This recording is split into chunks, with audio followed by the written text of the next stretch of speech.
Okay, so now, get in the good cam mood, okay? I'm going to see if I can, this is not exactly following Sam's formula, but I am intrigued and going to be inspired by Sam's formula. So, did you know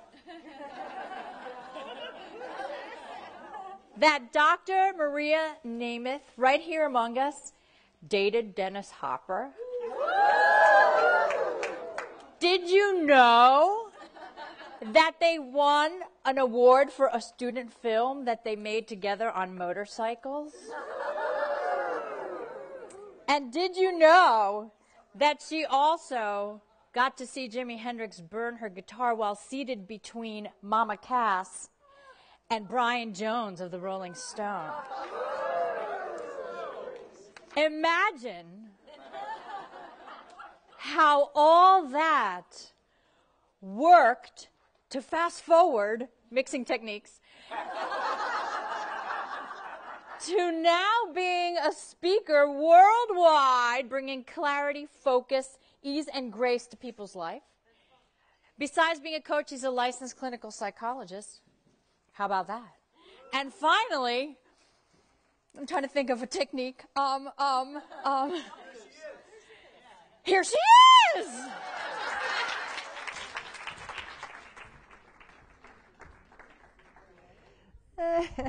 Yeah, we did date. We did date, Dennis and I. And, you know, with the story about burning the guitar, a friend of mine said years later, you know, Maria, out of all the people that were just mentioned, you're the only one still alive. So,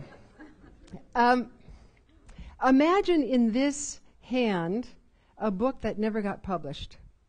Imagine in this hand a book that got published after, maybe taking me 9 months to write and getting me on the Oprah show.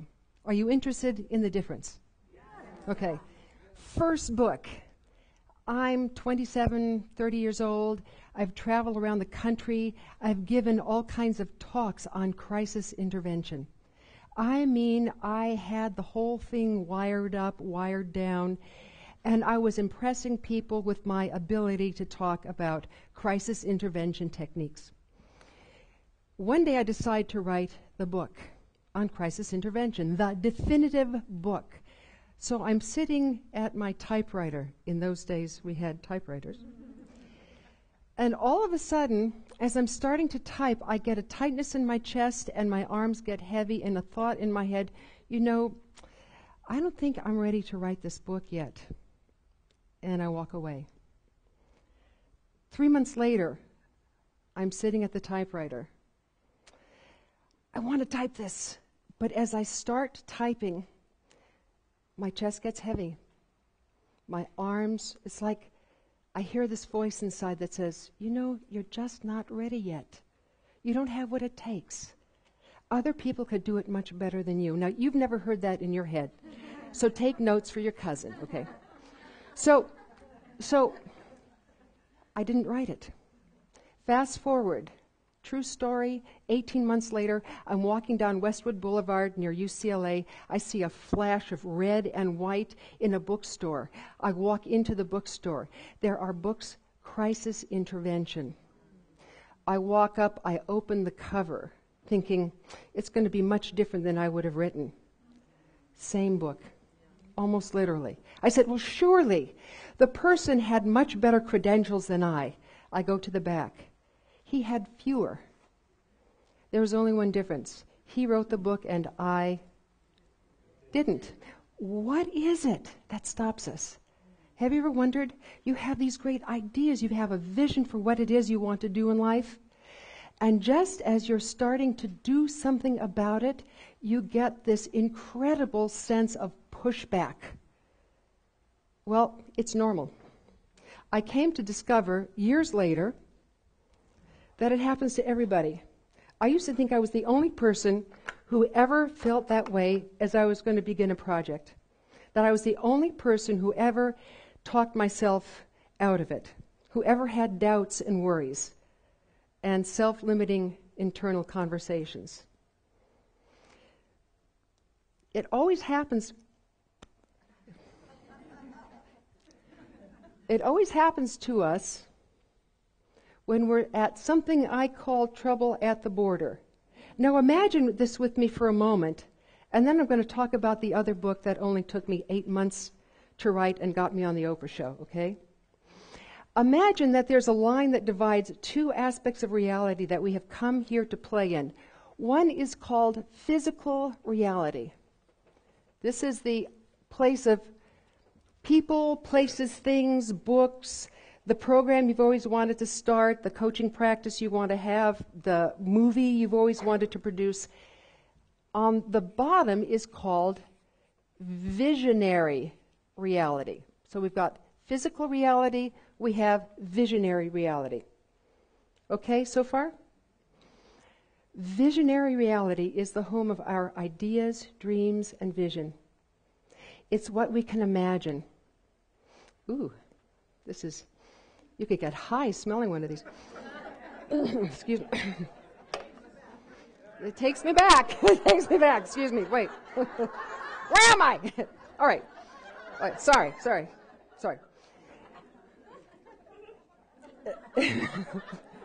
It's the home.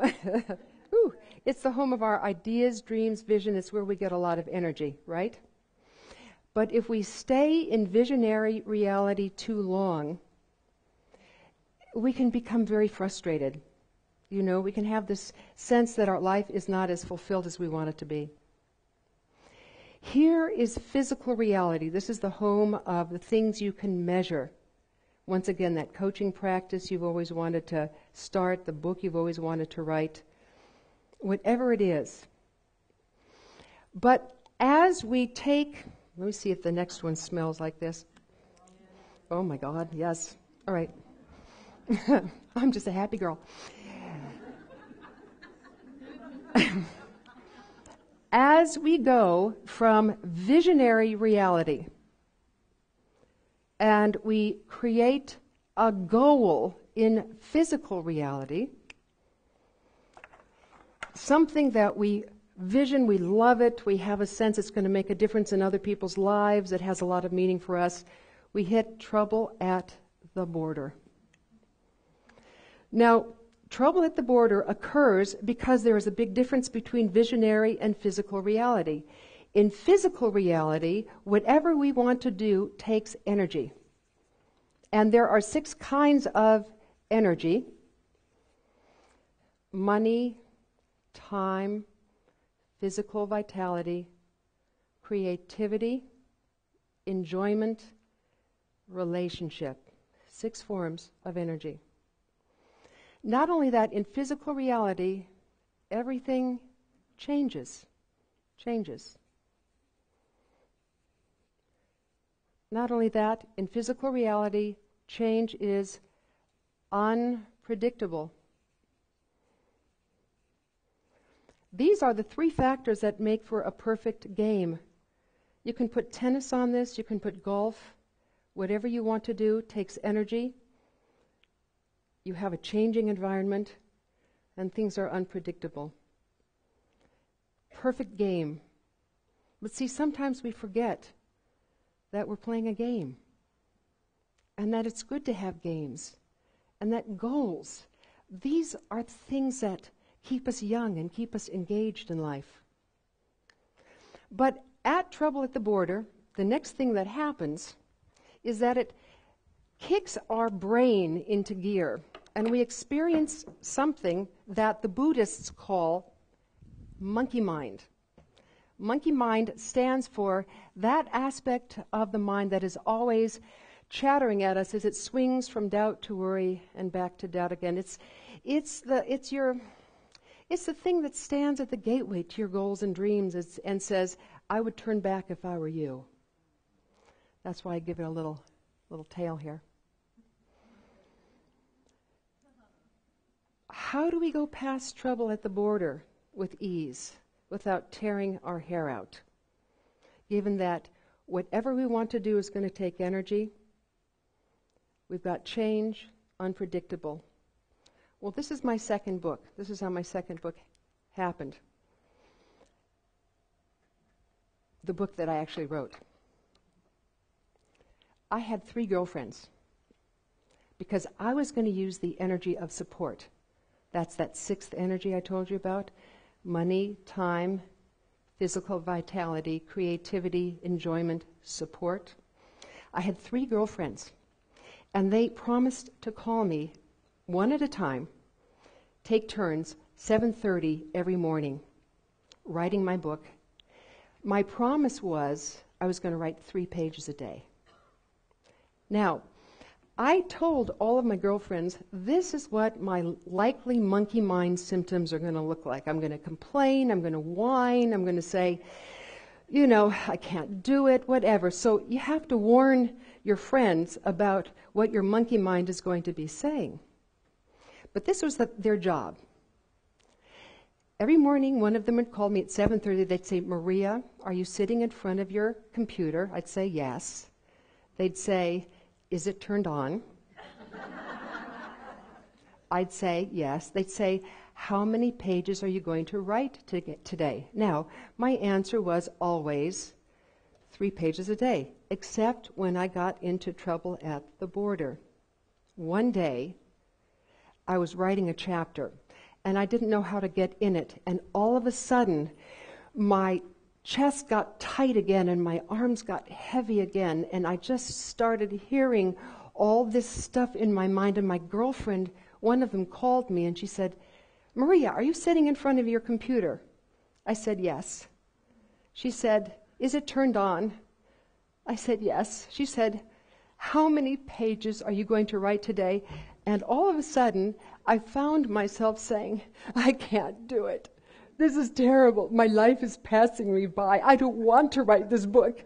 No one is going to like it. And I'm crying. I mean, it's really a snot fest. You know what I'm saying? I mean, I'm really into it. And there's this little pause at the other end of the line. She says, I hear you, Maria.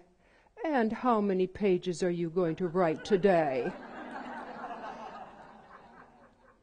Because you see, she went into alignment with my goal and my dream. She didn't go into collusion with my monkey mind. You see, we need people who can see past those self-limiting inner conversations that we all have. And sure enough, I wrote those 3 pages that day. Now, 3 pages a day times 3.5 months is a manuscript. I did it. But as a girlfriend of mine, Patricia, said, I did it myself, but I wasn't alone. You see? So, let me suggest how to go past trouble at the border with ease. Number 1, make small promises. Don't make huge promises. Don't say, I'm going to write 10 pages. Because, you know, if you make big promises and you don't keep them at the border, it's a disincentive, you know. And besides, at the border, it often takes 10 times more energy to produce 1 unit of result than you thought it would. Think of like a rocket ship blasting off from the launch pad. It burns 90% of its fuel in the first 3.5 minutes of takeoff, doesn't it? And so it is with us. At the beginning of a project, promise small. The second thing, acknowledge the smallest results. Even if I didn't write those 3 pages, let's say I wrote 1.5 pages a day, my girlfriends would always acknowledge me for being at the border, for having this dream, and going for this goal. Third, get support. Don't do it alone. And I promise you, you will go past your personal trouble at the border with clarity, focus, ease, and grace. Clarity, you're clear about what's important to you. Focus, you're focusing your energy on what you truly want. Ease, you're making small promises and keeping them. And finally, grace, you develop a sense of gratitude for simply being on the journey. So thank you. Take a bow.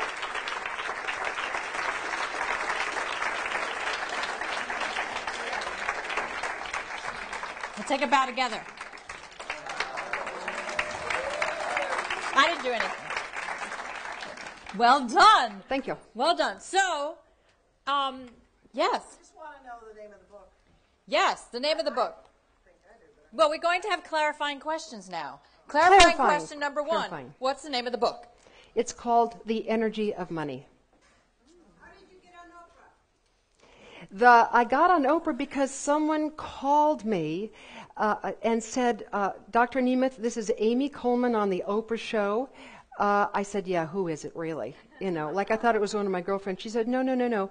I thought, she said, you know, we were looking for a spiritual book on money.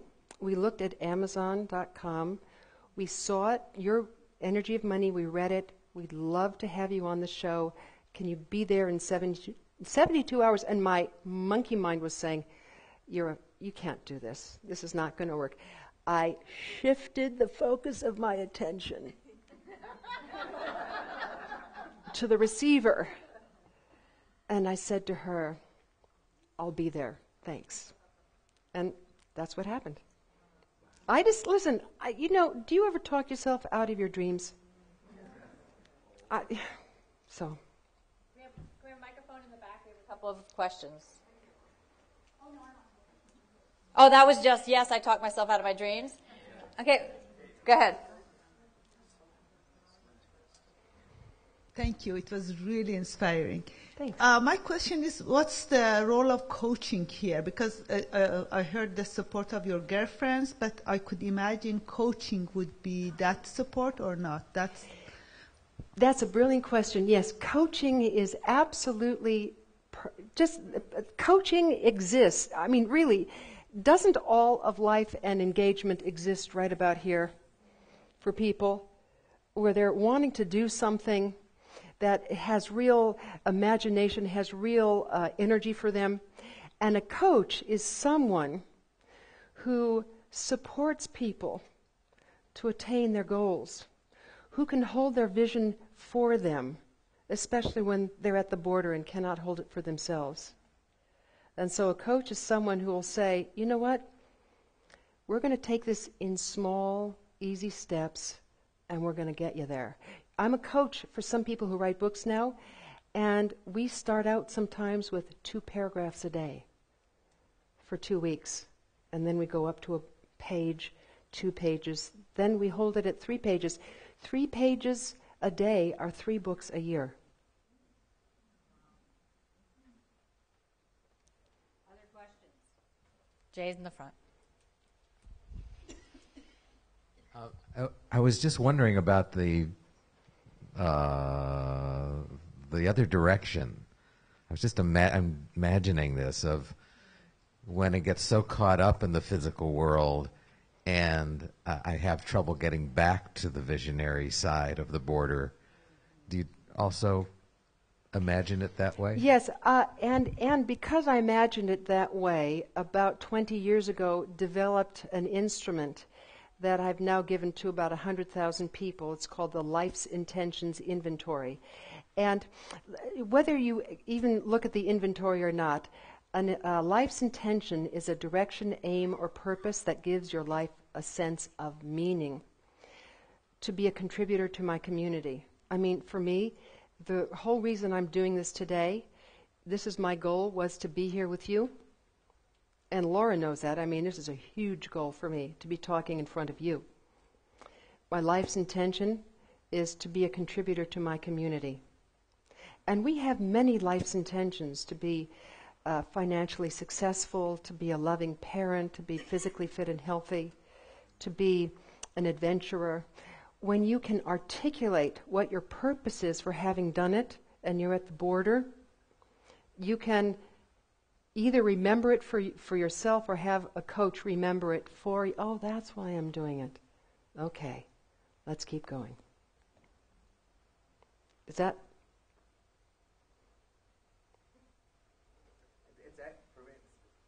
I guess it's actually the other thing for me, is that you can get caught up in the doing, so you're keeping going, but I lose the sense of meaning.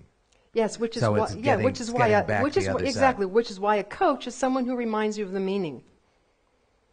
You see? Because if you see what the meaning is for you, for even doing something, and you can articulate it to someone, and you say to them, look, when I'm at the border and I'm just doing, would you remind me of why I'm doing this stuff so I can go ahead? I think I must be doing a bad job of asking the question, because what I'm actually thinking is there a time to just get out of the physical world, get back to the other place, and is that border crossing, I guess it's my experience, that sometimes it's as difficult to cross the border in the other direction, to dwell in the visionary place. Not like the visionary place only exists so that I can get to the physical world, but that it's another real place I can dwell. Oh, absolutely. You know? Yes. No, it's an important place to dwell. I'm just talking about when you are called to do something then, with that vision that has engaged you. How do you go about actually doing something? And that's what I'm addressing here. But absolutely, if however, you and I are made to take whatever's here and put it here. I'm going to take the mic as a participant, if I may, to Jay. The whole time you were asking the question, Jay, I got a mic. It made me think of why people have weddings. Because I didn't want my parents to spend that money on a wedding. And my mother would say, no, you need to have a wedding, so that every day that you're caught in the doing of changing diapers, paying for school, yelling at each other because you didn't take the garbage out, you think back to that vision of what happened on that day and how you felt on that day, and do you want to recommit to that day?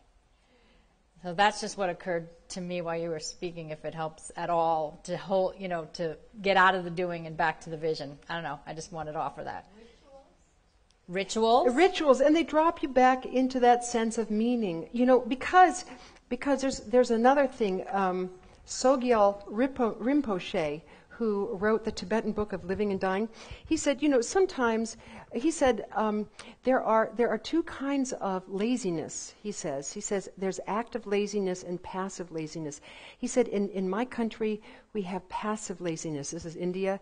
We sit around and drink tea and listen to the soap operas. He said, but in your country, you have active laziness. It's filling your life with so much activity that you don't ask yourself the questions that have real meaning for you. He says it's like your lives are like flies buzzing around on a hot summer night. There's a lot of noise and movement, but no sense of direction.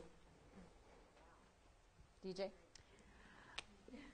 There's so much I want to say to you. I have a copy of your book that's dog-eared and highlighted. And Maria, I know you've been in our community for a long time, and I just never made the connection of you in the book.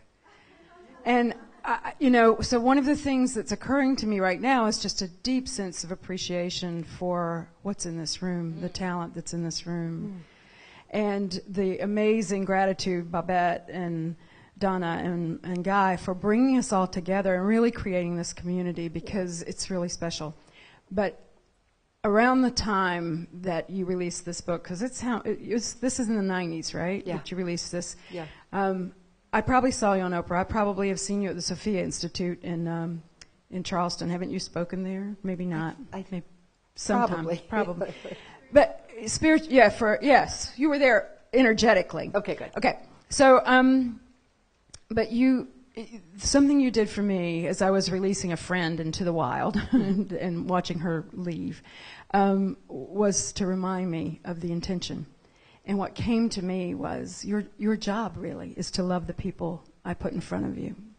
Basically, that was the message coming to me. Just love the people I put in front of you. And that was a reminder. It crystallized that for me when I read your book. Fabulous. So I just want to say thank you. Thank you.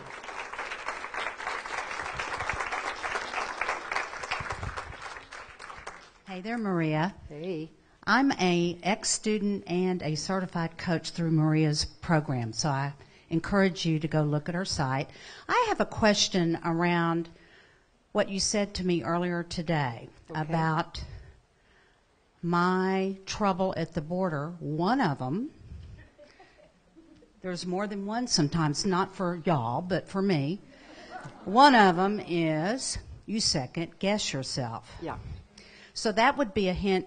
It just hit me that my 1 or 2 or 3 friends that are local in Houston, get them to recognize that for me. Is that correct? To have them support me past that? Absolutely. You know, and see, sometimes when we say something to our friends, especially when we're at the border, they don't know how to support us, except if we can let them know, like coach them, these are the likely monkey mind conversations I'm going to come up with. You know, my showstoppers. This is what I say to myself. And if you ever hear me saying that to you, you'll know I'm at trouble at the border. And please have me re-look at my basic commitment that even put me on the journey so that I can find myself again because of your support. Because when we're at trouble at the border, it's real. And we do talk ourselves out of our goals and dreams, yes? And that's what we need each other for.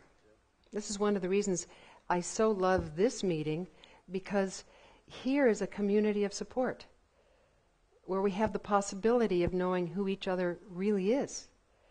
And I can hold your dream for you, and you can hold my dream for me. And then we all rise. We all rise together. Another question? So I'd like to know... Somebody Oh, over we here. do? Okay, great. Mike Runner. Thanks, Diane. Hi, Maria. Thank you so much. Well, I talked to you yesterday and was talking about my own stuckness, and I actually teach people about the percentage of the monkey mind that's running, what percentage it is, because I've been researching that for 13 years now. And when I ask the general public, they say that monkey mind is running 99.9% of the time. So it's no small thing to get past that, especially as we move towards our dreams. The thing, though, you remind me of that I so don't do for myself, and I know better. Like, how many of you know better? But one, to acknowledge the small things. Because I ask myself and others for big things, right? But sometimes it is just the 3 pages or the 2 paragraphs or sitting down at that computer and not moving for 3 hours. And also the thing I will take with me is grace. Yes. Like to just really keep being gracious with myself for the things that I do. Because when I don't do that, then whatever I'm doing is certainly not enough. Oh, yeah. And that is the monkey mind. It is. And you know, those of you who know neurophysiology, you know that this here, monkey mind, is probably a part of the amygdala, right? Which at the border goes into fight, flight, or freeze. And the minute you have an amygdala kind of conversation, it literally hijacks your frontal lobes. And there's no chance for creative thought. So part of being grateful is to take a deep breath, appreciate the journey you're on, appreciate the journey your client is on, and in that deep appreciation and gratitude, one of the things that comes back online is the creative thought. And you begin to move past the border with clarity, focus, ease, and grace. I wonder if... Oh, Nemeth. Great. Ooh, I can't stand in front of the thing. There we go. So, Maria, we had a moment or two yesterday, and I'm forever grateful. And what I'm noticing is, so we've worked through round the border, got through the flies, and here you are. You've written the book. You've had the interview with Oprah. And so what? Yeah. So we arrived there. So I'm just curious, what shifted in you? Tom Cruise, jumped on the couch. I don't know exactly. Remember? Yeah. Yeah. So let me say something about that. I'm working on my next book.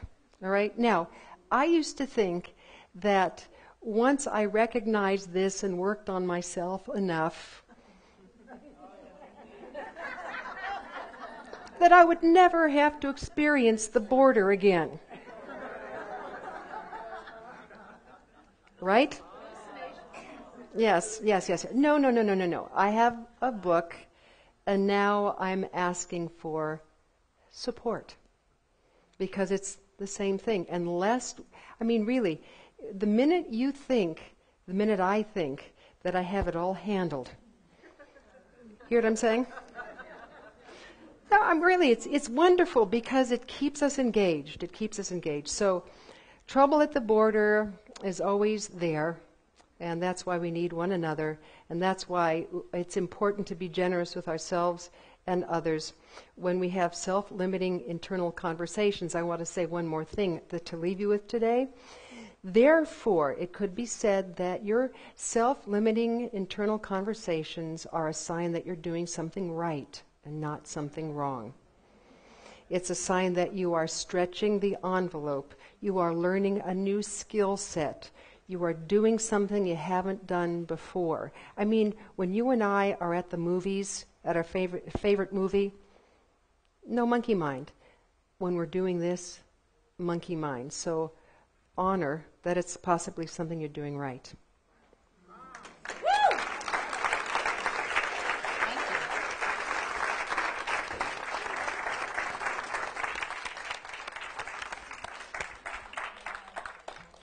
Thank you. I did not forget what here. And thank you, DJ, for saying what you said. I was feeling that I really want to acknowledge that in this room, there are people who live incredible lives, do incredible things. It's not just who is on the stage. So I'm grateful that we're doing Cam Talks this year so we can experience each other even deeper. So thank you, Maria.